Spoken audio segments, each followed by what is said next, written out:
تو کیونکہ کارکردگی کوئی نہیں تھی تو پہلے اسٹیبلشمنٹ کے کندھوں پہ چڑھ کے آ گیا.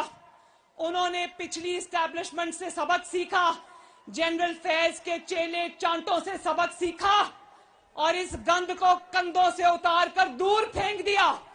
اب اسٹیبلشمنٹ کے کندھے نہیں رہے تو اب عدلیہ کے کندھوں پہ چڑھ کے آنے کی تیاری کر رہا ہے.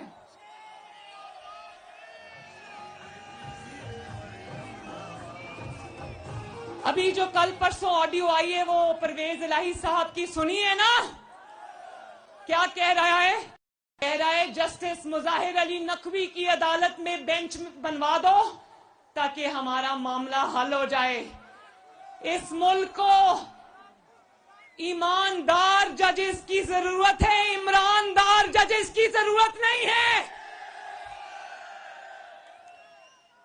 اور پھر یاسمین راشد صاحبہ کل آڈیو میں کہہ رہی تھیں وہ ڈوگر صاحب کو جن کو ابھی ابھی سپریم کورٹ کے چند ججز نے لگایا ہے, اس کو کہہ رہی تھی فکر نہ کرو, سپریم کورٹ میں ساڈے بندے بیٹھے ہوئے نے.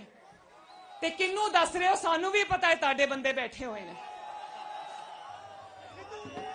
اور آپ یہ دیکھو ان کا نام آئے ہوئے کتنے دن گزر گئے, اتنی اخلاقی جرت نہیں کہ جسٹس مظاہر علی نقوی کیونکہ ان کا نام آیا ہے ذرا اخلاقی جرت کا مظاہرہ کریں اور استعفیٰ دیں اور عدلیہ پر لگنے والے دھبے کو مٹائیں.